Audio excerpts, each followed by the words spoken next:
Okay, ladies and gentlemen, once again, an official welcome to all of you joining our first Travel Manager Roundtable in the year of Tiger. Very, very milestone events. So thank you once again, everyone, for joining. This roundtable is brought to you proudly by Collinson. And thank you, the Collinson team from around the world, joining us today. Now, in this coming 1 hour, we will be focusing on medical, security, and travel risk management in the new era. Now, there is no denying fact that the business travel landscape looks very different today than it did yesterday.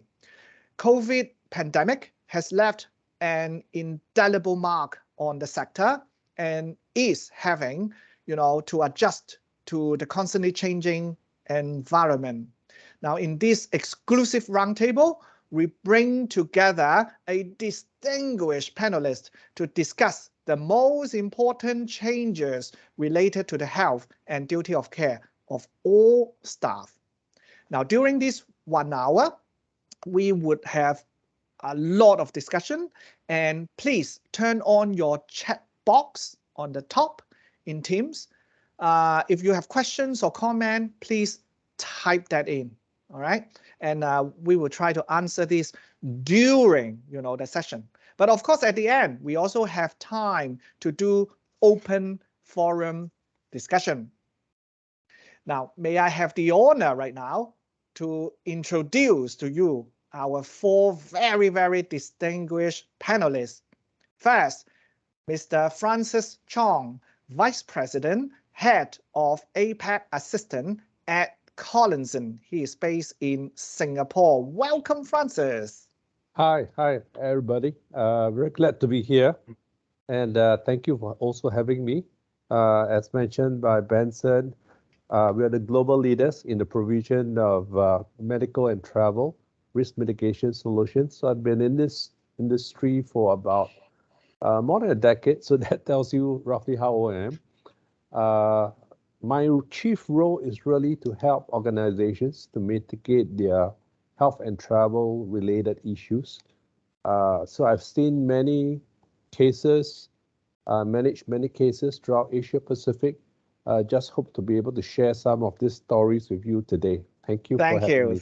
Thank you very much, Francis. Now, next, Dr. Simon Worrell, Global Medical Director at Collinson. He is based in United Kingdom. Very early your time, Dr. Simon. Welcome. Yes, hello everybody. Yes, I'm the medical director of Collinson. The usual job that we do is international medicine all the way around the globe, and I've been doing that for 20 years in different contexts. Recently, obviously, a lot has been concerned with COVID, and we've been testing for COVID in many continents around the world, and clearly all of our assistance offerings have been impacted by COVID as well, which I'm sure we'll all speak about a little bit later. Nice to meet you. Thank you very much, Dr. Simon. Next is Mr. Dale Smith, Senior Consultant at Crisis 24. He's based in Singapore. Hello, Dale. Thank you for joining us. Hi, Benson. Thank you. And for those of you who aren't familiar with Crisis 24, Crisis 24 is the consulting arm of the largest private security company in the world, Garda World. I'm based here in Singapore, as Benson mentioned, and I've been in the security sector for nearly all my working life, so about 20 years. I started out in operations and intelligence, and over the last 10 or so years, I've been in crisis management and response. That is helping clients whenever they find themselves in a crisis scenario and helping them navigate their way out of it, but also the pre-event support, whether that be reviewing corporate policies or plans, helping test them, run training and preparing people so that they're ready for the next event that might happen. Lovely, Dale. Thank you so much again for joining us. Last but not the least, I'm sure all of you know this travel manager very, very well, Alan Lim. Hello, Alan, Travel Operation Hey, Lead Asia Pacific of Johnson & Johnson. Thank you very much for joining us, Alan. Thank you. Hi, everyone. I'm glad to be on this panel just to contribute my views. And yeah, most of you will probably know me. Yeah, I'm definitely enjoying this experience trying to get on the panel as well. So yeah, looking forward to the conversation. Great. Thank you very much. Now, so without further ado, let me invite Francis to give us some very high level overall, industry situation right now. When do you foresee a return of corporate travel? And how likely is it that it will happen in 2022? What trend in business travel Collinson is currently seeing? Francis, over to you. Thank you. Well, that certainly is the million-dollar question, isn't it? I think with pandemic now in its third year, the return to pre-pandemic levels for Asia Pacific is actually a question that a lot of people have asked me. And so maybe it's good to look at some of the facts rather. According to a recent industry report by Collinson, created in partnership with CAPA, Center of Aviation, this is actually extracted from the views of 400 C-suite and senior travel experts. And what we have seen is 26% of the respondent expects a full recovery to 2019 pre-pandemic levels in 2022, while 37% of that respondent believes it will happen by end of 2023 instead. So that is from the survey. And also from the survey, we actually also did see that while Asia Pacific travel really lags behind the rest of the world, there are some positive movements in many markets currently. As most of you know, Singapore has announced a series of measures in country where they have lifted restrictions. We're also seeing externally in terms of border controls. There are various countries opening up, places like Indonesia, Cambodia, Vietnam, Bali are all opening up to tourism. Australia has relaxed its entry requirements. So these are all very positive news. However, in comparison with locations like China that has a huge travel population and Hong Kong, unfortunately, there are still heavy restrictions in place. Yep. I think as well for business travel in particular, it's basically a slow reboot expected. If we look at short haul corporate travel, I think from the research we also did see that only 61% are expecting some sort of recovery in 2022. Yep. And for long haul, it's even worse. 30% believe that we will only reach 20% of 2019 travel. So those are just some key highlights and some trends that we see right now. Right. And of course, international travel versus domestic travel, there are also some different statistics too, right, in that area. Thank you very much, Francis, for the overall comment. Now, let's look a little bit on the medical side. Dr. Simon, from the medical point of view, are there any elements that travel managers should be aware of when it comes to health and well-being? Thanks very much, Benson. Let's start off just by giving a background to where we are in the pandemic.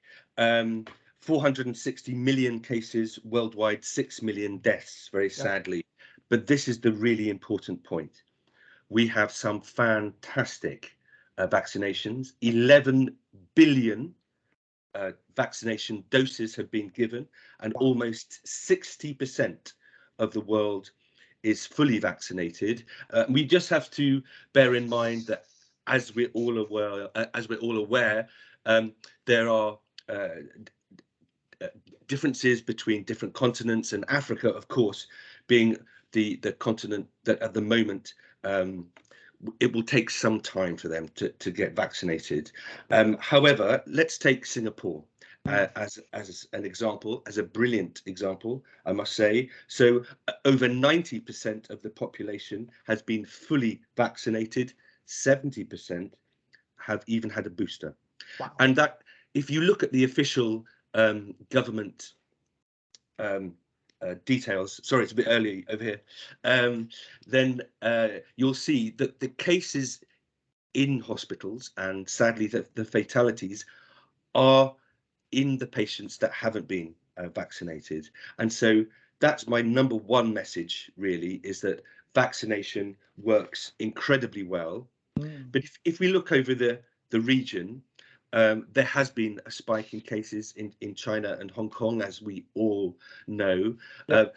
Most authorities say that this is due to the decrease in vaccination rates in the very elderly population that's being addressed at the moment. And in fact, when this was looked into, first of all, very recently, it was only around 25% of the over 80s that were vaccinated, and clearly it's the elderly population which is at most at risk with COVID. If we look at Australia, a very different picture. For example, there's been a 2-year ban on cruise ships. That's being lifted. Some states are relaxing mask mandates, which is very welcome.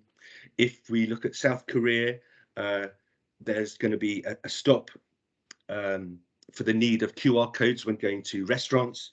If we look at Japan, they're considering removing quarantines, I think, as Francis has just mentioned. So things are going absolutely in the right direction. I'm sure everyone is aware what is happening globally, and that is the vaccines, if you are adequately vaccinated, have now loosened and really broken the link between cases and severe hospitalizations and fatalities. This is a fantastic news. And what does that mean? That means that many countries now are considering, or actually doing, a decrease in testing and an increase in freedoms. This is only going to increase. I came back from Dubai last night, and I'm very happy to say that just in that one example, you had to have a PCR test when I was last in Dubai 5 weeks ago, and now you just have to show that you're vaccinated. That will be the model for the medium term for most of the world. So I only have good news, and it is very welcome, I hope. Brilliant, brilliant. But just a follow-up quick question. Is it targeting on the current Delta and Omicron situation? Will there be any chance that a new variant comes up? Just a quick one. Yes. No, absolutely. Well, everyone wants to know the answer to that question, Benson. Absolutely everyone. In all likelihood, there will be a new variant.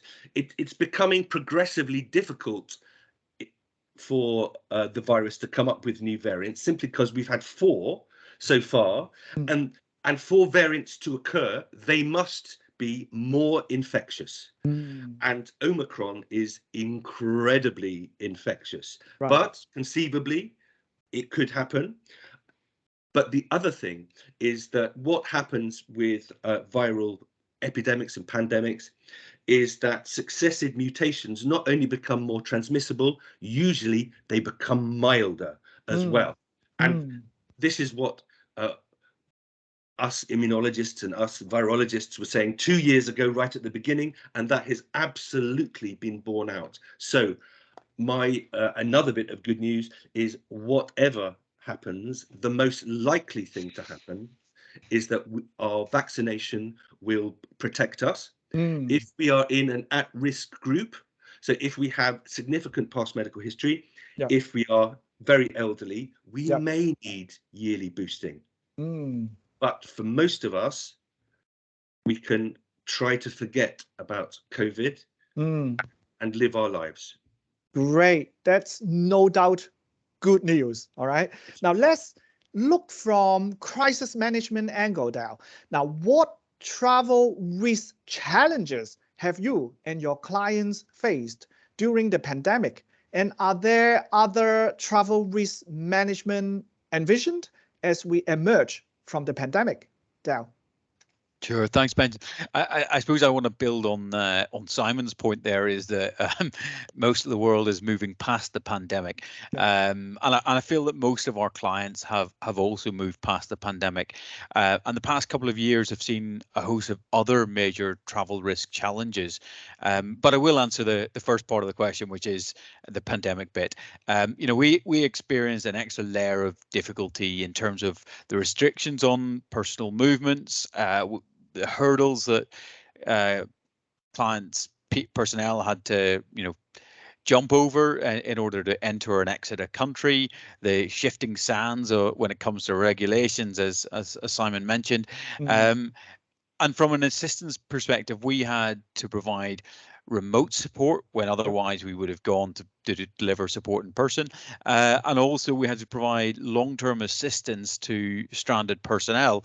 And there were a number of mental health challenges involved with that, which involved us having to work very closely with our medical partners at Collinson. From a global security perspective, I think it's also important to consider some of the events that have happened over the last 2.5, 3 years. We've seen an increase in crime in countries where tourism was the largest employer, and we've seen political instability, which has often been due to a lack of foreign investment, domestic frustrations with their own governments, and opportunist moves as the world's attention is elsewhere. So from early in the pandemic, I was heavily involved with supporting clients that were concerned about the pro-democracy demonstrations in Hong Kong. We had a coup in Myanmar. We had the return to power of the Taliban in Afghanistan. And more recently, we've had the Russian invasion of Ukraine. And these have all elicited major operational responses from Crisis 24 as we support corporate clients and moving their people to places of safety and provide risk mitigation support for those wishing to continue their operations. And of course, those are all the man-made events. Here in Southeast Asia, we've had a number of extreme weather events, particularly in the Philippines and in Indonesia. So we've had to battle our way through those, and that's with the extra layer of challenge imposed by the pandemic. And then a few other trends that we've noticed during the kind of pandemic years. One of those is a positive one, which is the reduction of kidnap incidents globally. Although what we have seen is an increase in the number of cybersecurity breaches or online extortion attempts. So that's really what we've experienced and where clients have been asking for our help the most. Well, Dal, really great that you mentioned all these, natural disaster and some man-made events. Now, currently, of course, everybody talking about the war in Ukraine right now. Any additional information about that? Sure, it's a dynamic environment. What Crisis 24 has done it was in Ukraine ahead of the conflict starting. We were probably there for about 3 or 4 weeks before anything happened, and it was the most kind of forward-looking companies that asked us to come and support them. They had already been developed their evacuation plans. They were asking us to come in and help refine them, to motivate them, to get them as strong as possible. We were then able to do some exercises where we actually did kind of dry runs and rehearsals. So on the actual day when Ukraine was invaded, we didn't predict that it was going to happen on that day, and very few political commentators did, but we were able to help those companies that had done the preparation work best. Once we kind of left Ukraine, we set up hubs of operational support in all the countries around. So in Poland, Slovakia, Romania, Moldova, and our teams have remained there, and they're continuing to support people as they come over the borders. Often they're coming with very little in terms of possessions and very little ability to move to other countries for kind of long-term refuge. Our teams have still maintained its network of support providers in the Ukraine, and some of our own team have been able to go back into the country to provide safe havens and help coordinate those. But I say the biggest challenges have been with those companies that didn't do any preparation work, that were still struggling to locate their people long after the invasion had started, and those who were able to who were most prepared were most able to respond and recover their people. Right. Well, preparation is the key word, right? Contingency plan. It has to be well prepared with the travel managers. Now, over to you, Francis. I know you've heard all the three distinguished panelists talk about, all the situation. Now, based on the corporate travel management experience, do you have any example that you would like to share with the travel manager audience right now? The experience, what is it, and how was the case solved? Sorry, Benson, myself, or Ewan? Yeah. Ewan. Yes. Okay. Well, we did have a interesting case, as you know, during the pandemic, traveling was still restricted to the essential travel. And this happened in August, September last year, where we had a senior leader who was moving from Singapore into the United States, which was his final destination. Now, what was challenging was he had his personal requirement to go to India, Mumbai, India, followed by London, United Kingdom, and finally into United States. Now, during those periods, it was really complicated. Now, you're talking about 3 countries being involved in here. Now, we had to basically, in order to make sure that we give him the right number of information, the restrictions and entry requirement, we had to work really closely with our TMC, firstly. His EAs was also in the middle, coordinating. We work with our global security team as well as our medical assistance organization that we work with, to ensure that he received a really up-to-date information. And at that point in time, it was changing almost on a daily basis or a weekly basis. And we had to make sure that, he gets the right information at the right time to be able to action and to ensure that the travel throughout his itinerary was smooth. And basically until he reached his final destination. So it was, Right. And do you have any professional, supplier that are supporting, all of this, all of a sudden, situation? Yeah. So we do work with a safety and security organization as well, who also provides medical assistance as well. So we engage them at that point in time for this particular case, really on a daily basis with a dedicated consultant on their end to make sure that we get the up-to-date information, whether, that information changes in the middle of the night, we make sure we get it first thing in the morning, straight to the traveler and his EA. They have really up-to-date information as soon as it comes up. Great. Thank you for sharing that case with us, Ewan. Francis, based on Ewan's example, how would Collinson, as a market leader, approach this scenario? Any comments or any additional information you want to bring up? Yes, definitely. Like what Ewan has mentioned, I think the first most important point would be understanding that the best TRM programs that you have is really not a one-size-fits-all kind of solution. Because of situation landscapes that will change in a variety of ways, there is a need to have different plans that's suited for different situations. And especially for people with pre-existing medical conditions, they actually will face greater risks in that sense. So at the end of the day, travel managers, corporate planners certainly need to have a more robust travel risk management program Yep. One that really takes note of, things like, pre-pandemic normal travel risks, what are the areas that they should look out for, and also when it gets back to normal. And such plans must cover both medical and security areas. So, like Crisis 24 that I just mentioned, they are actually our global partners where we work hand in hand in many related areas, supporting each other, because the individual is likely to face both kind of challenges when they travel. The other point that I want to make is really in managing ongoing risks and complexities, like what was shared, it's always changing. The scenario is always changing. New information is often needed.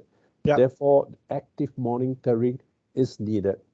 Last but not least, I also would encourage, all corporate planners to really profile your frequent traveler, ascertain the individual risks, like, their personal health, their fitness, that kind of stuff that will actually help you in your planning and aids you as you go along. I would also advocate, building simple things like checklists, giving information like travel testing needs, regulations to the individual travel, supporting them.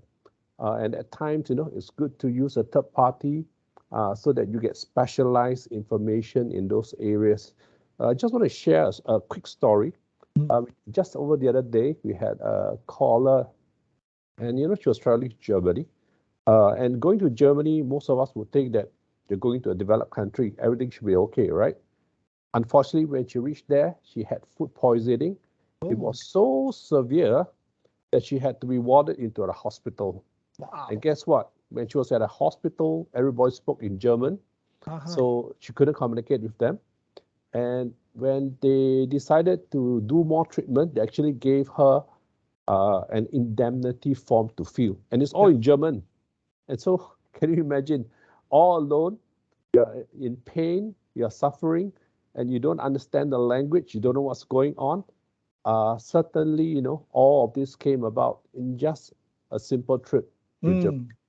When you have an assistance center, assistant company supporting you, we actually mitigate, step in, speak to the doctors, resolve translation problem, and cover all areas. So a need for a robust travel plan. Absolutely right. You are absolutely right. And indeed, when we ourselves are in trouble, we always need help, right? So the help is ready on the table right there. So only for prepared travel managers, doing all this. Now, earlier on in the first half of our roundtable, we talk about more strategic bird eye view stuff. Now let's move from bird eye view to operational standard. Now, Francis, please, can you introduce the new ISO 31030 standard? Why is this standard important to corporate travel managers? Okay, so firstly, I'm sure all of us are aware that the ISO 31030, it's that global standard that breaks down all the risks, all the travel risks that we face today. I think importantly, the goal of this ISO is to really help organizations to manage every aspect or every challenge that they would face within travel. So the standard was released, September last year, 2021. It creates that benchmark or sets the benchmark on what companies needs to do when they plan for travel, and it covers 160 countries out there. To the employer, this standard actually would give them the guidelines that they can develop and use to protect really their most valuable asset, which is their people. To the employees, it's actually a means, where they see how supportive the company is in looking after their travel needs and mitigating all those risks. We have even heard of cases, during recruitment process, right? Candidates will even ask if such needs are provided by the company. So it's a global standard that really helps us to look at the various aspects to mitigate risk. Well, a global standard, is important. Then everybody can follow the protocol and know what to do next. Most important, employer, employee, the same. So thank you very much for the introduction, Francis. Now, Dale, how does an effective travel risk management program enable more effective responses to crisis events? Are there any other successful example that you can share? Yeah, and I suppose going back to that point that I mentioned earlier about it's all about business resilience. You know, it's not about avoiding all risks, and it's not about trying to defend against them and never putting people in harm's way.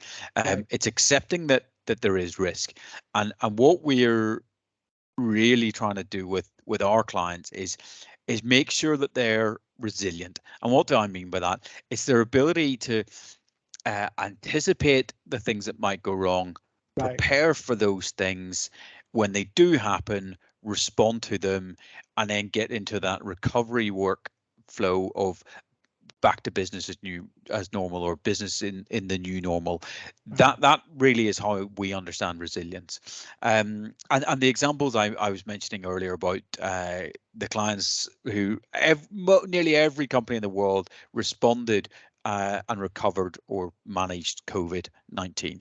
Yeah. But the ones who were most resilient got up and over the difficult period earliest and got back to doing business earliest. They were the fastest to come out of the pandemic and start working before other parts of the world or other countries, other companies or their competitors were. And that was the same for the scenario I mentioned with the Ukraine. The companies that were most resilient, that were the best prepared, they responded and they recovered quickest, or are on the road to recovery quickest. I suppose to kind of go into that detail of ISO 31030. I suspect that a lot of people on the line were anticipating the release of the ISO, and I suspect that most people are expected to know all of these documents and get intimidated by the fact that there's another document I've got to understand. Well, the sneak preview, if you aren't too familiar with it, it's not too complex. It's a really useful document, and a number of companies have asked Crisis 24 to come and help them build out their travel risk management program or review their existing program to make sure that it complies with its content. But the easiest way to understand the new ISO is that it sits within the 31,000 family. So it follows the same risk assessment methodology, and this is what Crisis 24 would have recommended long before 030 existed. Is it what you use to develop your own TRM framework? Right. So it's really about starting by understanding your company context and the circumstances of your traveler, and that's exactly what Francis was talking about. You know, where are your people going? What are their personal profiles? Where they're you know, and what kind of what way are you working? And some practical examples of this, you know, was I talked about the coup in Myanmar earlier. We were working with major American tech companies that were not overly popular with the junta, and those people became very vulnerable, not because of their individual attributes, but the company that they represented. So we had to treat them in a very different way than we might have done in other circumstances. Next, we need to look at the risk assessment element of it, and that's really what are the threats and hazards that we have identified, and where are our vulnerabilities, and then we then consider these as risks and then decide how we're going to evaluate them. And then the next bit is coming up with a treatment plan. So we introduce our risk mitigation measures, and that may be by providing advisories, as Francis mentioned. The same goes for whether it be a medical advisory or a security advisory. It could be threat briefs, it could be some training, it could be some tracking of staff, it could be providing appropriate contact numbers so that people know who to call when they run into difficulty. It could all be all the way up to providing physical support to people, so somebody is escorted as they travel in certain countries, and that would certainly be the case for anybody who's looking to go back into Myanmar or going back to Ukraine in months to come. And of course, throughout this whole process, we've got like continuous dialogue. There are feedback loops where we are continuously communicating and consulting with our team, and that's really, I think, the role of Owen and the other travel managers is keeping in touch with your people, making sure that what you've come up with in the past is fit for purpose. So whether that be post-trip reports or feedback forms or whatever, just say, look, did you think that pre-trip brief that Crisis 24 sent you was any good?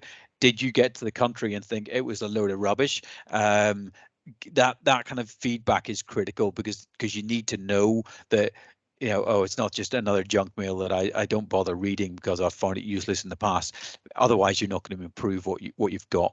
And then the other feedback loop is monitoring and reviewing the program and continuously asking the question: has the situation changed? Do we need to go back and do something else? Do we need to change it? Just because one country is deemed as you're safe to travel, no requirements needed. It could change very quickly. And that might have been the case when we were talking about Hong Kong, when the pro-democracy protests were happening. It was most Hong Kongers were very content and knew what was going on around them, but foreigners aren't able to read the signs as well. So when Singaporeans were going up to Hong Kong, suddenly they were in a slightly more different position than they had been 6 months earlier. Yeah, well, thank you very much, Dale, for all these comments. Thank you. Now, Dr. Simon, from medical point of view, are there any correlations of the new ISO standard? Can you share with us? Yes, of course. Thanks very much. So I'm going to go into a little bit of the nitty-gritty of the health aspects of, I call it 3-10-30. It's a bit easier. Yeah. And essentially, it invites an organization to reduce the risk as much as it can for the employees it's sending abroad, but it also invites them to be aware, to know when to seek help. Yeah. As Dale has said, there are many cases that specialist knowledge is needed, and at Collinson we certainly value all of the security help that Crisis 24 gives us in our synergy, so let's talk about decreasing risk. So first of all, it highlights in particular the difficulties that frequent business travel can afford. So it talks about stress, it talks about injury and illness, which can be increased, and very welcome, in a very welcome way, it talks about sleep disturbance. I am showing you what sleep disturbance looks like at the moment, having just come back from Dubai last night. And it invites organizations to take steps to reduce this stress, to sculpt new routines, new itineraries, to allow employees to acclimatize to time zones. Essentially, it is to treat us and to treat employees a little bit kinder. They will feel better, but they will do a much better job as well. It also invites organizations to consider pre-existing conditions, and this is really the crossover between what a company can do itself and when it needs to seek help, and that will depend to some extent on how big the company is. Clearly, if you're dealing with complex past medical histories, not many companies can cope with that, and you will need to discuss it with a bespoke medical assistance company like us at Collinson.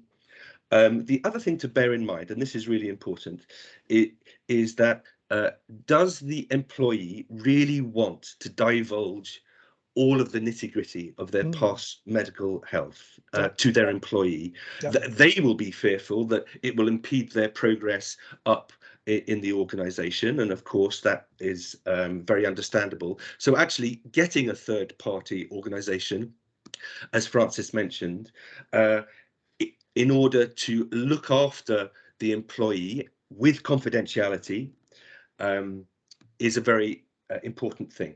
But let's talk about planning, as has been highlighted. So the organization should gather information regarding medications and vaccinations that are needed before travel. This is specifically mentioned by the standard. Again, that's best done by a third party. I can't tell you, I will tell you how important anti-malarials are.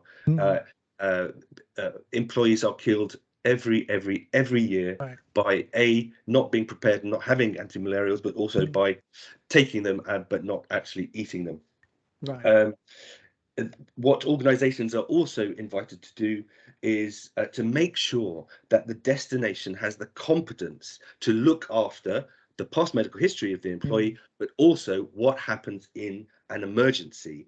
And again, it specifically mentions something called MERPs, which are medical emergency response plans. This is something that is our bread and butter in Collinson, and also of course at Crisis 24. And what happens is that the itinerary of the employee and their past medical history, their nationality, their needs, the competencies of where they're going are all taken into account, and then a plan is constructed if they were in a road traffic accident, if they had a myocardial infarction, a heart attack, you know, which clinic would they go to be stabilized first of all in rural Congo? Where is the nearest airstrip that you would fly a plane in to get them? And where is the tertiary center of excellence that you would fly them to save their life? These are things that we do on a daily basis. The standard also talks about an appropriate medical kit that they may or may not need. And essentially, just tying it all up, it invites the organisation to look at their knowledge, their experience and competencies, seeing what is needed after that, and then going to a company, and then we can supply it all for them. Great. Thank you for the explanation, Dr. Simon. Now, Erwin, standard is no doubt important, but we are all human beings. Feeling is also very important.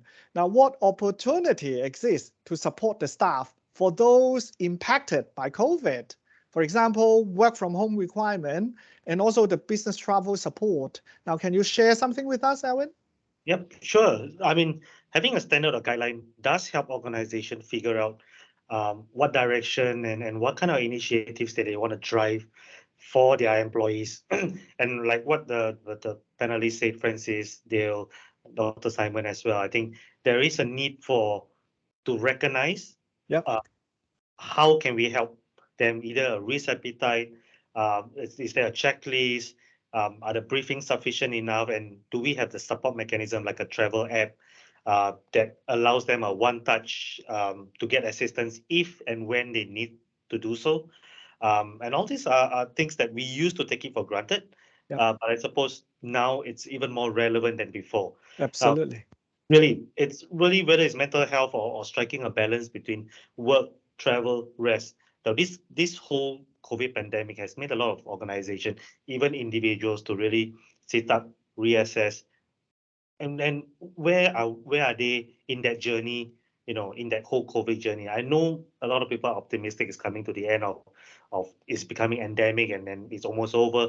But look, I feel that opportunities like frequent touch base with immediate leaders, once a week, maybe once every 2 weeks, even like open dialogues with your leaders or even your support colleague. It may not be your leader, it could be a colleague, to understand what the challenges you're currently face.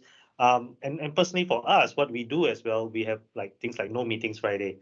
It's an entire clear calendar for us, respecting time zones when some of us work, across different time zones. That really helps us to free up time for self-recovery and just taking time for ourselves and our families. Right. Well, absolutely. Travel manager is not just managing travel, but we are helping loyalty, for instance, overall for the staff. So it's more and more important nowadays, right, with travel management, Owen? Definitely. It's really about listening and reaching out with a helping hand if you can. And even if you can't help, then really direct them to the professionals, to the people who can help them. Great. Lovely. Thank you, that wonderful panelists. And we now open up for open discussion. Mike, as our Asia chair, I know you would like to start off with some comment and a question. Turn on your camera and then please feel free to ask our panelists. Great, thanks, Benson, and thanks to all the panelists. It was an interesting discussion, and I think with no disrespect whatsoever, many of us hope that the next panel we have or subsequent ones will never hear the word COVID again. Me too. But there'll certainly be some other issue. But still on that topic, I think as we emerge and as we see countries like Singapore opening up quickly, I guess what do you foresee as the most important things that travelers probably have to keep in mind as they recommence traveling now? I mean, have you seen out there or created any kind of simple sort of checklist? I've traveled a couple times myself. It's not easy, getting easier, but I think getting clear information is the hardest thing. So I guess, for our travelers that are now back hitting the road, what do you recommend to keep in mind?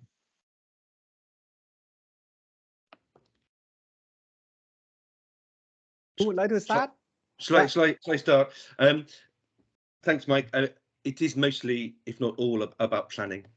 And in the research that we've done, employees need to feel more involved in their travel abroad, and when they are more involved, that will decrease the fear and increase their confidence and buy-in. They need to be more informed, and of course, how are they going to get more informed? Well, companies like Crisis 24 and Collinson, this is what we're all about, and forearming and forewarning is an important part of what we do. Recently, of course, it's been negotiating the changing terrain of the tests that need to be done for each country. The test has changed, almost every week, and what you need to do and what you don't need to do. I've done a lot of traveling recently, and I still get a bit worried when I go to another country, and have I done the right thing? So it is getting information about that is really helpful. But as you say, in the near future, it will just be down to vaccination proof, really. Thanks a lot. And I was just going to add to that from the security perspective.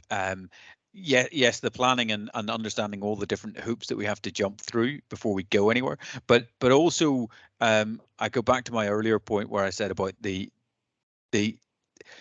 security situation has changed in some of these places that we used to take for granted as being really stable because crime has increased. And then secondly, if you are going to somewhere that is of a higher risk environment and you need to take a security detail with you, remember they also have to jump through the same hoops. So while you're planning early, let your provider know, because they will have to start planning for their people. And so everything just has that longer time lag on it. Thanks, gentlemen. Great. Thank you so much. Thank you. Anybody on the line, any travel manager on the line, they would like to pose any question or comment? Anyone interested? Benson, maybe I'll go. Please, go ahead. From my perspective as well, I know, working with safety and security organization and medical assistant companies are important while listing out the risks and all that. But I feel as we return to travel, it should also be a shared responsibility between us as a travel team and as well as the travelers who are willing to travel. They should do their own due diligence as well, while we provide the right amount of information to them. So it's really a dual process where everyone learns along the way, take their own responsibility as well. Absolutely, absolutely. I think all travelers need to do some preparation, also do some homework for themselves, not just relying on the firm's, direction or policy. Great, thank you. Now, over the phone, I have a question from a travel manager. Actually asked me to voice that out. It's actually addressed to Dell. You mentioned about the travel risk management, program. One travel manager would like to ask: does the TRM need to be every time tailor-made? Will there any TRM templates that you could share later on, maybe after this session, to the travel manager so that they have a template to refer to? Yeah, so basically, I think the question is really, do we plan for very specific scenarios happening and go through lots of detail on that one, or do we take a more general approach? And what in crisis management terminology, we would call this an all hazards approach. So right. You're actually creating a framework which allows people to think through a problem. It's not creating a very formal list of do right. this, if this happens, do that, if that happens, do this. You know, like really rigid flow charts. What we would be encouraging companies to do is create a framework which is adaptable and can be applied for any different scenario. Yes, we do have frameworks, and it changes for every company because of different ownership levels. So where does travel sit? Is it part of a health, safety and security department? Does it report directly to head of people and culture? Does it is entirely separate? And or actually very often it can be part of a procurement function. What my advice is to understand who all of the different stakeholders in the company are, and then come up with it collaboratively. Sometimes that there are intercompany rivalries or frictions which make that difficult. That's where it's quite easy to point the evil consultant into the middle of the room, and they get the flack from all angles and kind of mediate that discussion. But when I've done this for companies, it's often it has to involve stakeholders from HR, from security, from procurement, from potentially finance or compliance or whatever you've got, and then we develop it together. And if the person sending you your message wants to get in touch, absolutely, I'm very, very happy to work through and talk to them about that. So let me know. Lovely. Thank you so much. And of course, all travel managers would like to have standard SOP or a booklet, with protocol that are planned. It would help their management, daily management easier that way. But of course, in a world so complicated, it's very difficult, right? To have one handbook. All right. Thank you very much, Dale. Any questions from anyone on the line before we call off? Anyone? Yes. Hi, Benson. This is Sandhya from Hello, Sandhya. Yes. Hello. Welcome. Sorry, my video is off because I'm sitting in a desk where I can't keep the video on. No it's an office, but in that area. Thank you for joining from India. Yes. I just quickly thought, let me join. I was not sure because calendar was bad, but something got released and I thought, let me just immediately join. Yes. A quick question, to our panelist here, because we in India are struggling so hard or so bad to get our visas across to US and UK. I know it's a sensitive topic, but just want to ask to the panel, how do you see this progressing in future? I mean, do we see a light end of the tunnel, or this is going to be like throughout the year this problem that we are going to face? Just to give you a little example. To US, if a fresh application files now for visa or applies for a visa, the first date we are getting is as late as September, October. Wow. 6 months Yeah. later. Correct. And if it's a Dropbox for renewal of visa, it's somewhere within 3 months. So if a stakeholder has to travel, there is a big pressure on us, and a lot of questions are asked. But unfortunately, we are not able to do anything. But this is how it is. Whether then it is US, UK, Singapore, now that it's opening, so much so as even Manila, it requires a DFA approval, which is such a big thing to get. DFA is the foreign ministry approval to get a business entry there. So all this is so complex. We just want to know thoughts around how do we see this opening in future, or is it going to be a struggle through the year and 23 will be better? What are some of the inputs? Just wanted to know from you. Thank you.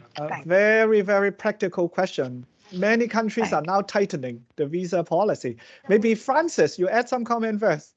But unfortunately, Benson, just to add, India passport requires a visa to enter, True. That's the situation, right? And my passport, I would say, doesn't hold that weight. We require a visa to enter many countries. And so this is where the struggle is. Yeah. So when we talk about travel zooming up, how does it have zoom when, we are struggling here with this itself? Yeah. Francis.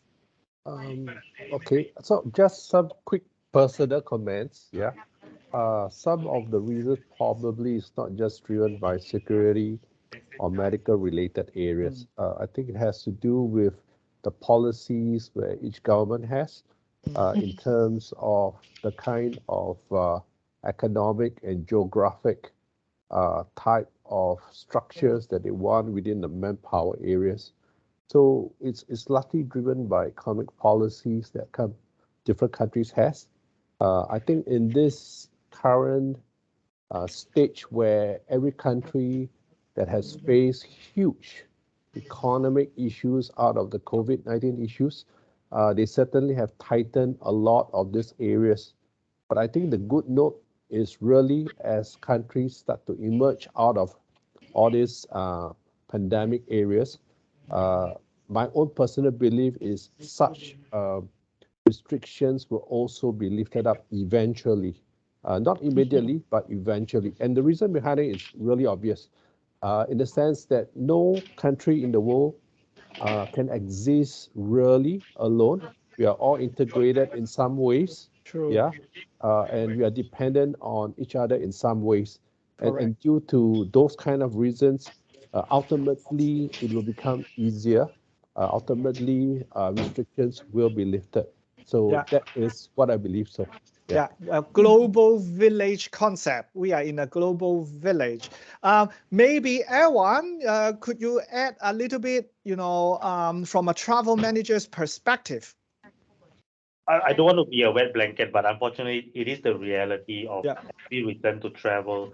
I believe the embassies, the consulates, the countries are also trying to ramp up in terms of, what kind of services can they provide? I mean, so in the past or pre-2019 or pre-COVID, maybe a visa application takes 5 days. Now, it eventually now could be 15 days, 20 days. I think we need to be prepared for this, at least for the midterm. And if you, even right now, even if you have an existing visa to a place, valid. So, most it will be like that for at least for the midterm. So we need to make sure that our service providers are providing the right information, and travelers are planning ahead of time. Now, a lot of short last minute trips may now be a little bit more challenging to manage moving. Yeah, I was just going to add as well, and Sandy, I feel really bad for you. It's really a tricky situation to be in, but actually it goes the other way too. I felt very fortunate to live in Singapore throughout the pandemic, but and I never really had a difficulty of traveling to another country. But where my biggest restrictions were actually my ability to return to my home country of Singapore. So while you're saying it's difficult to get a visa to go into, say, the USA, well, I may have easily be able to get access to travel to India, but then Singapore wouldn't let me back in. So it does actually, it goes both ways. And I think as both Ian and Francis have said, the diplomatic way is eventually there's going to be those quid pro quos which mean that everything relaxes, but more frustrating times I think to come. Yeah. True.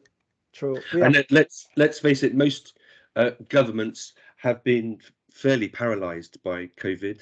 They have diverted from their normal core functions to COVID, and once we can go to a more normal state of affairs, then I think all other governmental processes will normalize as well. I would have thought that would be reasonable. Yep. Absolutely. Well, we can continue the discussion, no doubt about it. We all love to discuss more, but very unfortunately, time flies, particularly useful time. Can you believe it? We are over 1 hour already. Ladies and gentlemen, a big round of applause to our distinguished, wonderful panelists. Thank you very much, Dale, Francis, Simon, and Erwin. I have another question. Oh, please. If it's not too late. Please, go ahead, Adriana. This is for Simon, Francis, and Dale, maybe. Would there be any possibility for you guys to have an alliance to work with a company like Visa Company to approach like local embassy, like in India or anywhere else that have challenges? Because they close embassy like in India in certain cities, or only to limit the applicants to have the interview in person. Would there be any kind of working towards that as part of the plans in the near future? I know that sounds not very innovative, actually. An alliance in this area, not an airline allowance, not a hotel alliance. Thank you. Yeah. I will quickly just comment that, we don't have immediate plans, but definitely if there's an initiative like that, we'll be happy to take a look at it and be part of it. And this could even be an agenda for CTC to even look at it on a global scale. Yeah. Absolutely. Okay, great. Ladies and gentlemen, thank you once again. Thank you for all your support. Remember our physical mega summit on the 3rd and 4th of November. Mark your calendar, fly over to Singapore if you are not in Singapore, or if you are in Singapore, our arms wide open to welcome all of you. We haven't seen each other for 2+ years already physically, so we would love to see each other face to face. So thank you once again. Thank you, everyone. Thank and you, have everyone. a great day. Thank you. Bye-bye. Yeah, Thank you. Bye. Bye. Thank you. Bye.